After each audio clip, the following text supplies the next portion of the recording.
गांव का नाम था सूरजपुर, एक छोटा सा पहाड़ी गांव जहां लोग सरल जीवन जीते थे। लेकिन गांव के ठीक किनारे पर खड़ा था एक विशाल, पुराना और डरावना राजमहल, जिसे सभी भूतिया महल कहते थे। कोई भी उस महल के पास नहीं जाता था।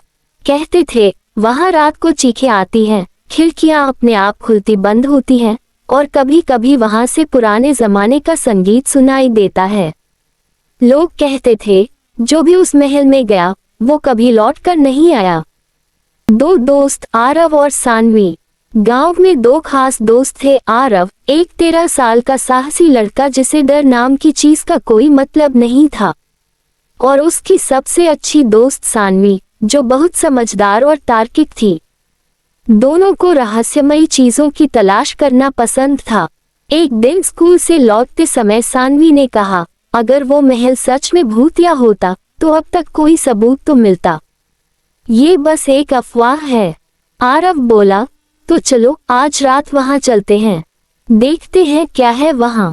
सानवी पहले तो झिझकी, लेकिन फिर बोली, ठीक है, पर अगर कुछ अजीब हुआ तो भागने में देर मत करना। उस रात दोनों अपने स्कूल बैग में टॉर्च, कैमरा, नमक, क्योंकि दादी कहती थी नमक भूतों को दूर रखता है, और पानी की बोतल भरकर निकल पड़े। चांदनी रात थी और हवाओं में सरस राहत थी। महल के पास पहुंचते ही सानवी ने धीमे से कहा, क्या तुमने सुना? जैसे किसी ने दरवाजा खोला हो।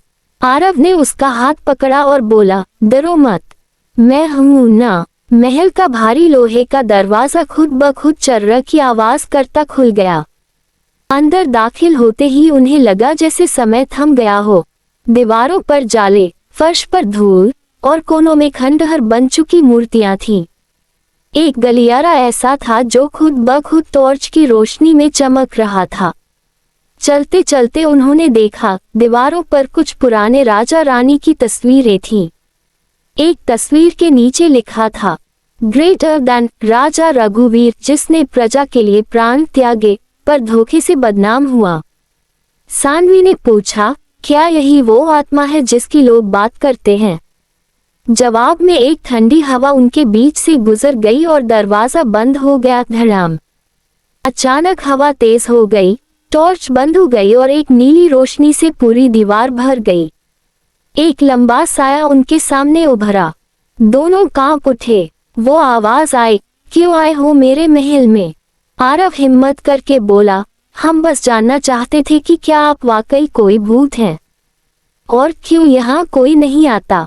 आत्मा बोली, मैं रघुवीर सिंह इस महल का अंतिम राजा था। मुझे मेरे ही मंत्री ने धोखा दिया और मेरी आत्मा को इस महल में बांध दिया गया। मैं कोई बुरा भूत नहीं, बस न्याय चाहता हूँ। रघुवीर ने कहा, मेरी मुक्ति सिर्फ एक चीज से हो सकती है। पुस्तकालय में एक पुरानी किताब है, राजवर्णमाला, जिसमें मेरा सच दर्ज है। उसे जनता के सामने लाना होगा। सानवी और आरव ने पुस्तकालय की ओर कदम बढ़ाए। वहां पहुंचते ही दीवार अपने आप खुल गई और किताब उनके सामने रखी हुई दिखाई दी। किताब बहुत पुरानी थी, धूल में ढकी हुई। सानवी ने उसे उठाया और बोली, हमें इसे गांव के लोगों को दिखाना होगा। जैसे ही उन्होंने किताब हाथ में ली, महल की दीवारें कांपने लगी और आत्मा बोली, अब मैं मुक्त हो सकता हूँ। ऐसे ही आत्मा गायब हुई। महल की दीवारों पर जमी धूल उड़ने लगी, दीवारें चमक उठी, जाले साफ हो गए। पूरा महल जैसे फिर से जिंदा हो गया।